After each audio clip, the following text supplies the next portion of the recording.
Assalamualaikum warahmatullahi wabarakatuh. Berjumpa lagi dengan saya. Gimana kabarnya teman-teman? Semoga teman-teman dalam kondisi yang sehat ya, semakin membaik dan terus membaik hingga menuju pulih. Amin ya robbal alamin. Oke teman-teman, kali ini saya mau membagikan kisah ya, atau membagikan cerita bagaimana saya mengalami panic attack ya. Terutama pas pada saat awal-awal atau pertama mengalami serangan panik ini ya teman-teman. Itu sungguh nggak mengenakan ya teman-teman. Jadinya panic attack dengan sensasi ini menurut saya itu berbeda ya teman-teman. Kalau sensasi itu kan memang muncul ya, sering muncul gitu. Kalau saya waktu itu sering muncul, itu namanya sensasi itu sering muncul, tapi saya itu belum ini teman-teman, belum ngalamin yang namanya panic attack gitu ya. Panic attack itu belum ngalamin gitu. Kalau sensasi-sensasi itu waktu itu hanya kepikiran gitu ya, kepikiran terus ini kenapa gitu ya. Kalau sensasi ya teman-teman, sensasi muncul bergantian itu saya waktu itu hanya setiap hari itu hanya kepikiran gitu ya, kepikiran gitu. Nah pada saat saya mengalami panic attack ini ya, ini sungguh menurut saya itu sungguh luar biasa sekali ya gitu. Jadinya perasaan itu udah gimana ya, serasa kayak mau lewat aja gitu ya. Jadi pada saat itu saya itu mengalami panik ya, panik yang menurut saya itu menakutkan. Itu pada saat sholat saya pernah gitu ya. Pada saat sholat tiba-tiba pada saat sholat itu nggak tahu kenapa saya itu nggak konsen ya. Tiba-tiba itu nggak konsen ya teman-teman, nggak konsen, terus tiba-tiba itu pas kalau sholat kan agak nunduk gitu ya, itu ngelihat sajadah itu seperti bergelombang gitu, lama-lama gelap, terus mata itu serasa kayak berkunang-kunang lah pokoknya kayak gitu. Terus dengar kayak suara apa gitu ya, jadi kayak ya suara sekitar gitu itu dengar, tapi saya nggak tahu itu pikiran saya kemana. Terus pokoknya nggak bisa fokus. Terus kaki itu ya, kaki dari bawah itu serasa dingin teman-teman, terasa dingin. Jadi terasa dingin, terasa kaku gitu ya, sampai naik ke atas, pokoknya kaku itu sampai pipi gitu ya, pipi sama apa itu serasa kayak apa, kesemutan, bukan kesemutan siapa, kayak tebal gitu ya, kayak tebal gitu, pokoknya kayak tebal kayak apa. Terus ya saya nggak tahu muka saya pucat atau tidak waktu itu ya, karena kan posisinya sendirian gitu ya. Itu saya nggak konsen di situ. Itu pas rakaat kedua. Nah itu saya jujur aja, itu saya itu nggak sampai selesai itu sholatnya ya teman-teman. Terus saya itu masuk ke kamar gitu ya, masuk ke kamar aja karena kaku gitu ya, karena kaku jadi saya bingung mau apa yang saya lakukan gitu ya. Saya masuk kamar, saya bawa rebahan itu ya juga bingung juga mau ngapain gitu ya, pokoknya masih panik gitu. Itu serasa pusing gitu ya, serasa pusing gitu. Serasa pusing. Terus saya coba keluar kamar gitu teman-teman, sudah keluar kamar ya sama saya bingung, masih belum sembuh itu paniknya itu. Waduh ini kenapa ini, saya mau gimana, itu kadang gelap, terus kadang kayak ada dengar apa gitu, kayak mau pingsan lah pokoknya, kayak mau pingsan gitu. Nah terus apa ini, pokoknya pikirannya udah negatif gitu ya. Udah saya sebisanya waktu itu, saya naik lagi ke satu lantai itu dengan tergopoh-gopoh ya teman-teman. Itu dengan ngos-ngosan itu saya ke lantai 2 itu sambil nahan teman-teman, sambil nahan dada itu, napas itu sesek gitu ya, itu saya sambil nahan itu. Pokoknya saya harus ke lantai berikutnya itu karena teman saya itu ada di situ gitu. Nah di situ itu saya panggil teman saya gitu. Nah teman saya itu deketin gitu, kenapa, ada apa gitu, kamu kok pucat banget tuh. Dikatain pucat itu saya tambah panik lagi teman-teman, tambah panik lagi. Udah sini kerokin. Wah saya juga mau minta kerokan sebenarnya, itu kerokin kan biasa teman saya itu mau ngerokin ya teman-teman. Nah itu saya dikerokin, diajak ngobrol, terus dikasih minum yang manis gitu. Nah mungkin di situ itu saya itu merasa relax gitu ya. Terus sudah merasa ada temennya, sama teman saya itu, saya merasa itu tenang gitu ya. Saya merasa tenang, itu lama-lama hilang teman-teman, lama-lama hilang gitu ya. Nah itu serangan pertama itu ya, serangan kedua ya hampir sama seperti itu gitu ya, di tempat kerjaan ya kembali lagi seperti itu teman-teman. Dari bawah dingin, tahu-tahu kayak tebel, terus badan itu kayak kaku, napasnya sesek, buat napas itu sesek. Terus pandangan ini seperti kosong, seperti kayak gelap, terus dengar suara teman-teman yang lagi bekerja lainnya itu kayak ya dengar suara, tapi saya itu seperti kayak nggak bisa mengontrol pikiran saya gitu, saya nggak tahu kemana gitu ya, nggak tahu bagaimana gitu. Terus apa namanya, kayak mau pokoknya kayak mau pingsan tapi nggak jadi pingsan gitu ya. Jadi kalau sensasi-sensasi itu ya ngerasain gitu ya, tapi yang mengerikannya itu panic attack-nya itu ya teman-teman. Tapi karena sudah terbiasa ya itu dari apa namanya sholat itu ya, sholat pas pada saat sholat, terus pas pada saat bekerja, terus pada saat di mobil juga gitu. Waktu itu saya itu kan perjalanan ke kampung gitu ya, perjalanan ke kampung, pokoknya saya itu karena saya sudah pernah mengalami itu ya, panik yang apa namanya yang mengerikan itu kan timbul trauma ya teman-teman, timbul trauma. Jadi kemana-mana itu juga saya takut kambuh di jalan, saya takut nanti gimana gitu ya, apa namanya nggak ada yang nolongin lah, itulah ini itulah gitu, pikirannya macam-macam sekali. Jadi saat itu yang saya lakukan itu kemana-mana itu bawanya itu minyak kayu putih teman-teman, itu minyak kayu putih, udah badan itu bukan bau parfum lagi gitu ya. Itu sampai dibilang sama teman-teman saya gitu kayak bayi, karena apa, badan saya itu kalau nggak minyak gosok ya fresh care minyak kayu putih itu wajib. Tas aja isinya seperti itu, minyak kayu putih, sampai punya cadangan ya, inhaler itu juga apa namanya ada terus gitu ya teman-teman, sampai segitunya teman-teman. Karena kemana-mana itu saya takut panik attack-nya ini apa namanya kambuh ya. Udah gitu saya perjalanan ke kampung ya, naik mobil saya ya, dengan teman saya ya gitu. Jadinya teman saya itu kan driver apa namanya travel gitu ya. Jadi saya pokoknya ikut, pokoknya gimana pun caranya, gimana saya sampai kampung gitu ya. Gitu. Itu karena teman sendiri ya. Jadi mungkin kan asik di mobil gitu, walaupun saya sedang menahan sensasi gitu ya, sensasi yang sensasi biasa, sensasi dari asam lambung dan anxiety itu ya. Itu alhamdulillah itu nggak mengalami panic attack gitu, setelah beberapa jam perjalanan gitu nggak mengalami. Nah pas pada saat paginya itu masih di mobil itu ya, itu udah menjelang pagi lah gitu, itu jalannya itu macet, dan macet itu nggak bergerak teman-teman, nggak tahu kenapa itu ya, nggak tahu kenapa itu tiba-tiba paniknya datang lagi seperti itu. Udah nggak tahu apa yang harus saya lakukan, pokoknya gelisah gitu ya, gelisah, napas itu kayak berat, terus kayak nengok kanan nengok kiri itu kayak hampa gitu ya, kayak hampa terus, pokoknya nggak tahu apa yang harus dilakukan gitu. Mungkin teman saya itu ngelihat saya itu aneh gitu atau gimana ya. Nah pada saat itu mungkin karena kondisi jalannya itu macet, dan melihat saya mungkin sudah aneh, kayak orang gelisah, kayak orang nggak apa namanya nggak biasanya gitu. Nah teman saya itu nggak nanya sih, nggak nanya sama saya kenapa gitu, itu nggak nanya. Nah mungkin tahu lah gitu ya, tahu gitu saya gimana gitu, karena saya kan sudah ngomong bahwa saya itu sedang dalam kondisi tidak fit gitu ya. Nah itu teman saya itu putar balik teman-teman, bawa putar balik mobilnya, putar balik, pokoknya cari jalan yang apa namanya menghindari macet walaupun jauh gitu ya. Nah pada saat sudah putar balik itu, terus nggak ada di kemacetan ya, paniknya hilang teman-teman.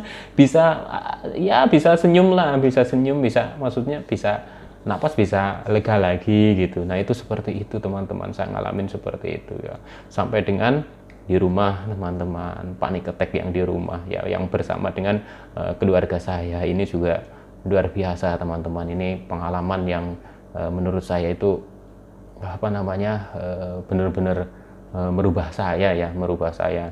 Apa namanya panik attack ini itu merubah saya gitu ya, yang tadinya saya itu apa tidak penakut itu jadi penakut, kemana-mana takut karena takut kambuh gitu ya. Jadi pas pada saat saya sudah di rumah pun gitu ya, dalam masa apa namanya pengobatan gitu ya, karena saya berhenti dulu bekerja gitu kan, itu panik attack timbul lagi teman-teman. Waduh gimana itu, mengalaminya juga teman-teman. Jadi pada saat itu saya itu lagi duduk-duduk di sofa gitu ya, itu sudah maksudnya saya sudah merasakan sensasi itu sudah, tapi nggak berat lah menurut saya gitu. Kalau saya bilang ya maksudnya masih yang bisa diatasi lah, geliangannya apanya juga nggak yang setiap hari gitu ya gitu. Itu saya itu mengalami panik attack itu lagi duduk ya di sofa gitu ya, intinya ya duduk lagi sedang ngobrol-ngobrol gitu ya, ngobrol-ngobrol sama anak saya yang satunya, terus ada anak saya yang kecil gitu ya, dia kan rewel gitu ya, rewel dalam artian ngajak jalan gitu ya, ngajak jalan-jalan, ayo kemana, ayo gitu kan. Nah pada saat itu saya itu berdiri teman-teman, saya itu berdiri, terus anak saya itu kan nangis gitu ya sambil jongkok. Nah waktu itu saya itu jongkok teman-teman, waktu itu saya jongkok. Nah pas pada saat saya mau berdiri teman-teman, pada saat saya mau berdiri tiba-tiba itu kok saya itu pusing sekali gitu ya, pusing melayang ke gelap gitu ya. Terus rumah itu kan, di rumah saya itu masih ada tiangnya gitu ya. Nah itu muter teman-teman, muter gini. Wah ini saya itu takut sekali teman-teman, takut sekali, itu benar-benar luar biasa. Itu takutnya, saya itu takut banget itu muter itu yang mungkin namanya vertigo gitu ya, vertigo gitu, muter pokoknya muter lah. Itu saya itu sampai bingung. Terus anak saya masih dengar nangis, tapi terus saya apa namanya itu kan deket sofa, terus saya itu ngabruk di sofa gitu ya, bruk itu di sofa.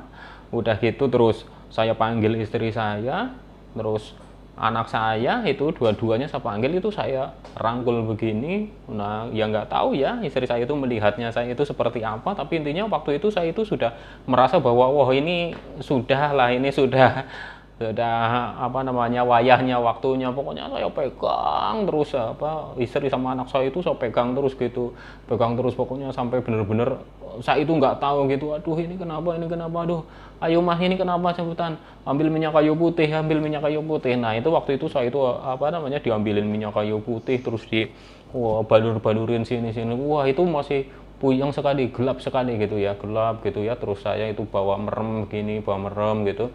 Terus udah gitu terus saya itu kayak sedikit demi sedikit itu mulai reda, mulai enteng, mulai terang kayak gitu.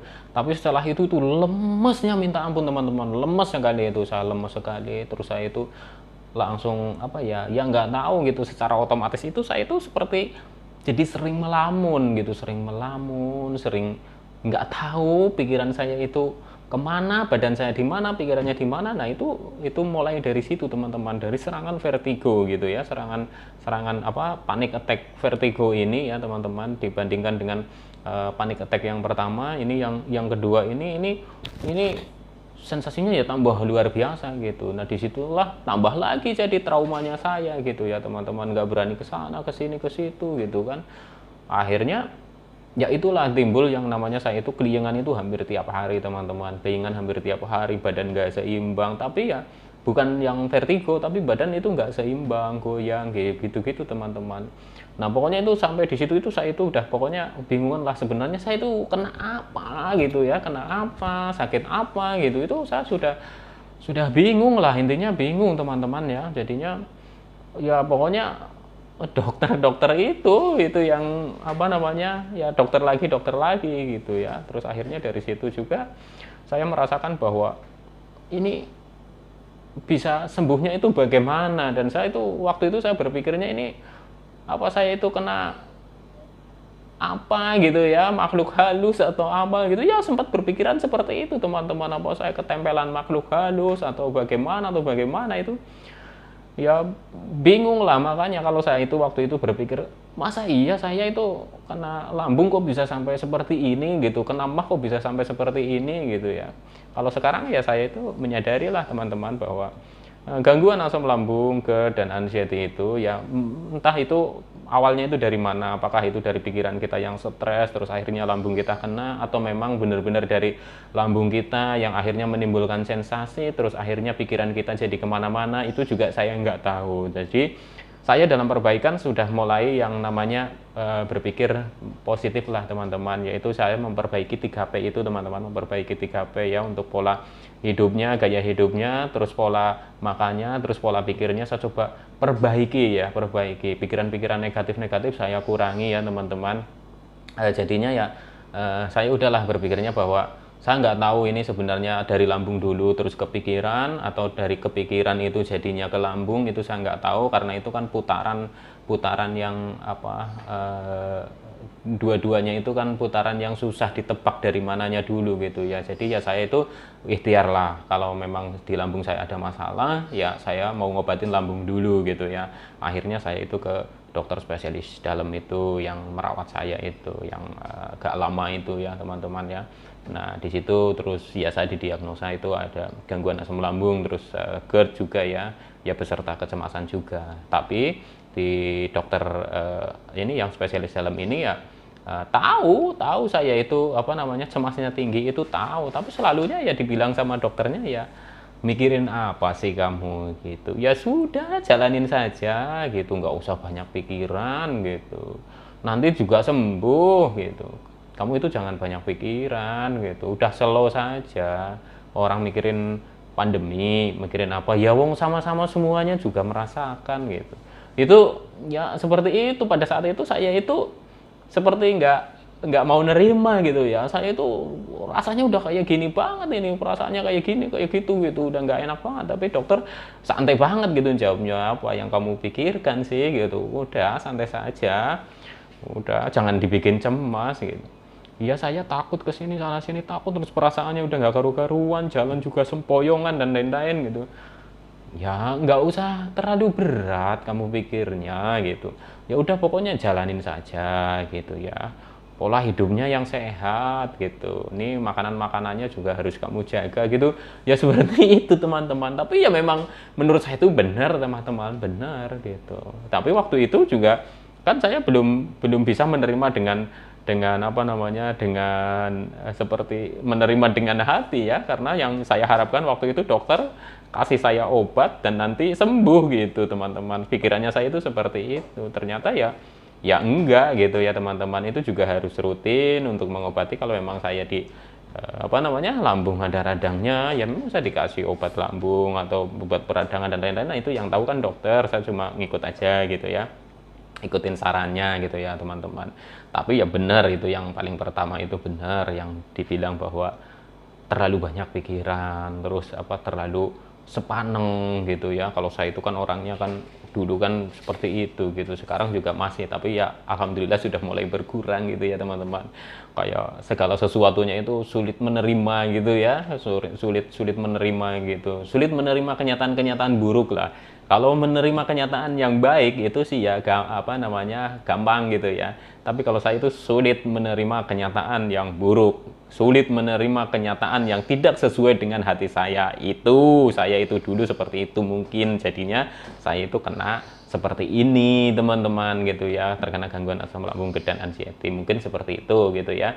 Jadi kena gangguan apa namanya pikiran saya juga gitu ya. Saya itu mulai inilah koreksi diri saja gitu, apa yang kira-kiranya saya itu menurut saya itu kurang bagus gitu ya, yang emosian, yang apa namanya, yang apa namanya orangnya itu serba kayak semuanya itu perfect gitu ya, harus sempurna lah, itu harus ini itu gitu. Dulu saya, sekarang ya udah aja biasa saja lah gitu lah, nggak selesai hari ini ya selesaikan besok kayak gitu nggak yang harus yang sepaneng banget itu seperti itu ya enggak lah. Karena apa ya, karena saya sudah tahu bahwa itu juga nggak bagus juga gitu ya. Memang kalau yang kuat ya mungkin bisa gitu. Orang saya juga dulu termasuk yang menurut saya itu ya termasuk apa namanya ya itu sampai pola istirahatnya, pola tidurnya, pola makannya berantakan karena apa ya, kerja terus gitu ya, kerja terus walaupun sudah posisinya sudah nggak jam kerja gitu ya. Saya itu selalunya itu mikir, wah ini kok belum selesai, ini belum selesai, padahal masih bisa dipikir buat besok lagi teman-teman. Nah gitu ya, waktu itu saya itu banyak pikiran seperti itu gitu ya. Terus ya itulah yang mungkin faktor utama saya juga terkena, jadi pikiran saya itu terganggu ya, akhirnya timbullah yang namanya cemas gitu ya, sampai lambungnya juga terganggu gitu ya. Jadi tepatnya pikiran saya itu cemasnya, panik attack-nya itu karena dari lambung, atau gangguan lambung, asam lambung saya itu karena pikiran saya yang nggak karu-karuan, yang serba yang negatif, yang serba kepinginnya itu sempurna, yang apa gitu ya, saya juga nggak tahu teman-teman. Intinya ya saya obatin yang pertama itu saya obatin itu gitu, karena di lambung apa namanya bermasalah ya, ada gangguan ya saya obatin gitu ya. Kalau untuk apa namanya pikirannya gitu ya, memperbaiki pola pikir ya saya mencoba memperbaiki pola pikir. Pertama ya dari satu itu saya introspeksi dulu diri saya sendiri gitu ya. Menurut saya yang kurang bagus itu seperti apa. Kadang saya tanya pada diri saya sendiri, terus dijawab juga olehnya diri sendiri gitu. Oh ya, kurang bagusnya kamu ini loh, itu loh, itu loh. Nah itu saya coba hilangkan gitu ya teman-teman. Intinya teman-teman jangan patah semangat, terus semangat ya teman-teman. Pasti teman-teman itu akan membaik ya. Ayo semangat gitu ya, hadapin prosesnya. Saya pun merasakan seperti teman-teman, sensasi yang begitu banyak ini itu dan sebagainya, serangan panik dan lain-lain, terus susah mendapatkan kepercayaan dari orang-orang terdekat atau orang-orang yang jauh, susah apa namanya dirumpiin oleh tetangga dan lain-lain lah, atau diomongin sini sana situ. Ya saya juga mengalami. Sabar saja teman-teman, sabar saja, tenang saja, karena kalau kita nggak sabar malah si gangguan asam lambung dan anxiety ini semakin betah teman-teman. Oke teman-teman, tetap semangat ya, pasti akan membaik. Ambil sisi positifnya ya, semoga bisa memotivasi teman-teman ya. Minimalnya saya bisa menemani teman-teman dalam menghadapi gangguan asam lambung dan anxiety ini. Apapun ikhtiar teman-teman, mau berobat ke dokter, berobat ke apa namanya berobat ke itu apa namanya hipnoterapi, atau konsumsi obat herbal yang sudah sudah teruji ya. Apapun ikhtiarnya teman-teman, tapi jangan lupa untuk 3P-nya ya teman-teman. Oke, sekian dulu. Salam sehat jasmani dan rohani. Wassalamualaikum warahmatullahi wabarakatuh.